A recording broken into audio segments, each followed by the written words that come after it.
Hey guys, I'm gonna make a quick update on my condenser setup for my Quincy compressor.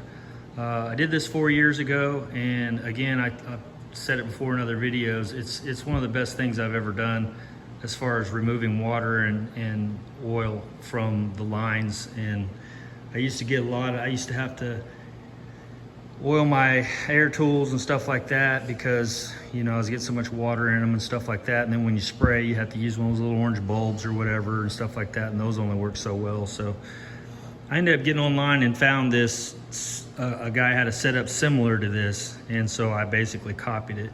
So what it is it's a universal car condenser, and it's pretty good size. I don't know,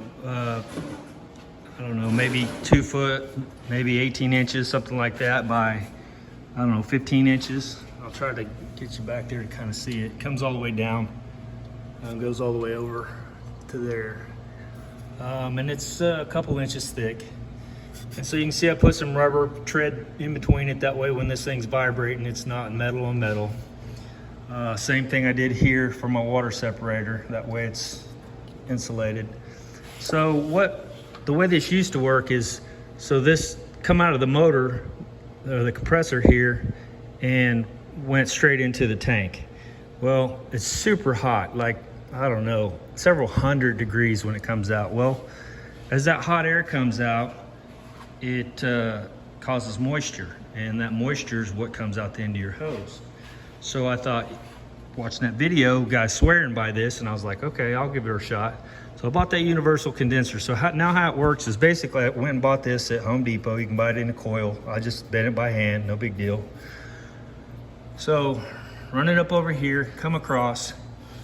Had to have this made. This is a hydraulic hose. I just went down to a hose shop and said, this is what I need. You can kind of see the fitting there. I know it pinches it down, but I haven't had any problems whatsoever with air. I still get 100 and whatever I want, 125 out of that end over there if I want it. Anyway, it comes up and then goes into the top of this. Okay, so you can see this, like I said, 2 inches or so. So that runs through every one of those. And if you can see those, there's a bunch.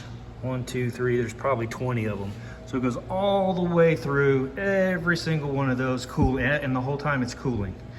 As it's cooling, then it comes out here.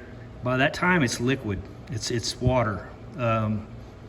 There's a bunch of water that's separated from the hot air. It's cooled it down to like 70 degrees or whatever it is in here. And let me come back over here for a second.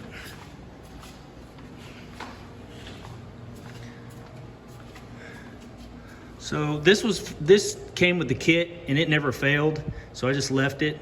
It had these little kind of cheap deals, and the one up here failed, so I ended up replacing it with this hydraulic line. Also, I ran mine down into a bucket of water because I've seen this guy had a 55-gallon drum of water that he had his in. That's supposed to help also cool the hot, which I don't know that I necessarily needed that. Maybe it's still got water in it, but whatever the temperature is in your shop is probably what that's going to cool that down to. And so like today is 77 degrees in here, something like that. So anyway, it comes back up through here, comes into this, and this is one of those rapid air. And it's really cool. It's kind of expensive, but it's really cool because it automatically drains. So when this fills up with water, and you can see the little bubbles that get in there, but it'll fill up probably that far. And then as it drains down, it'll just shoot it out. And so that takes all that water before it ever comes back up and goes in the tank. So that separates a ton of water. Okay, so then whatever's left over, which you can get some more moisture in there, goes into the tank. And before I paint, a lot of times I'll open that up and let a little bit out. But then from there, it comes out here. And I've got another one of these right there. So it's catching any water there. And then from there, I've got this big hydraulic hose that I got at like Tractor Supply Place or whatever, and piped it into this 3/4 inch copper piping.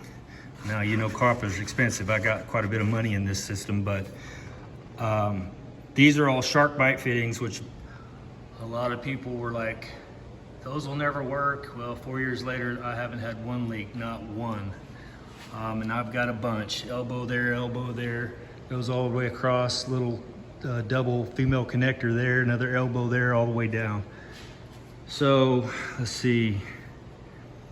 So yeah, comes out of here, goes through there, comes out of here, goes down into that, comes up here, and then drains all the water out of here before it ever gets into the tank. Anything that's left over in the tank comes through there, has to get through that thing, and then it has to go uphill all the way up there. That's 10 feet high.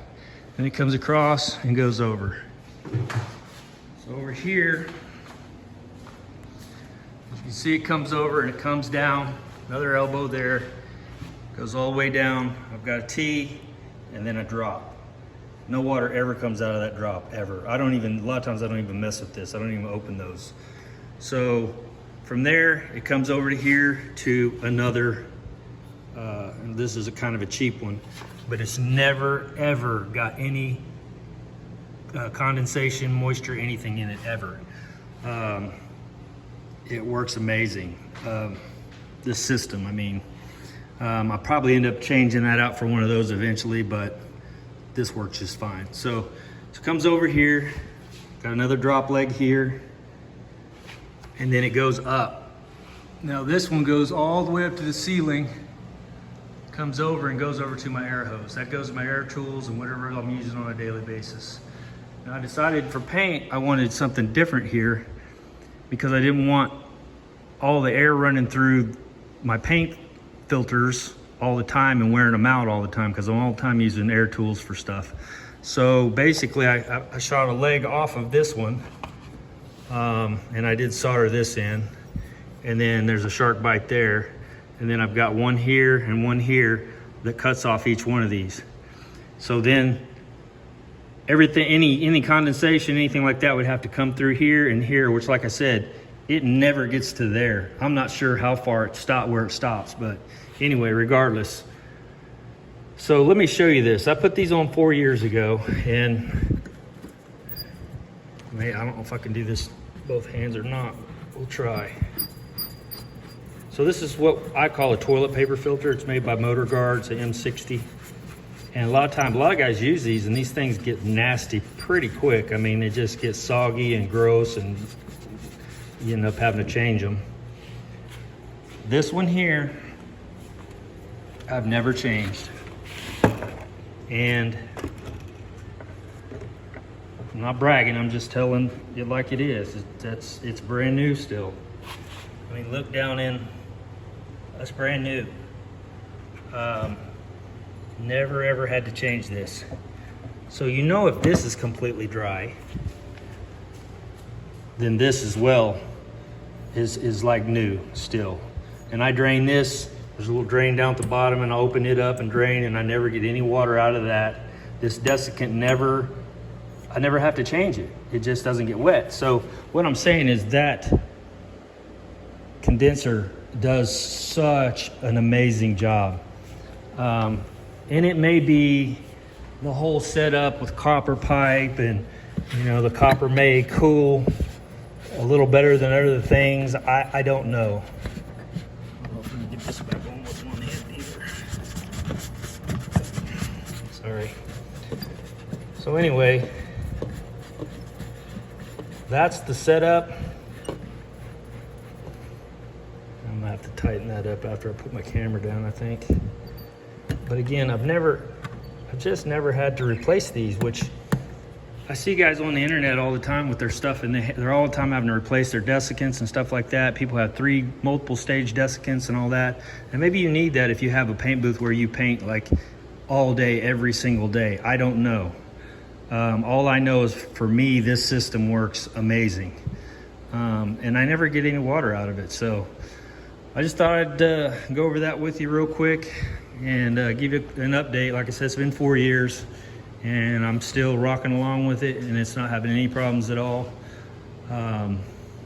So that's about it. I appreciate you guys watching, and we'll talk to you next time.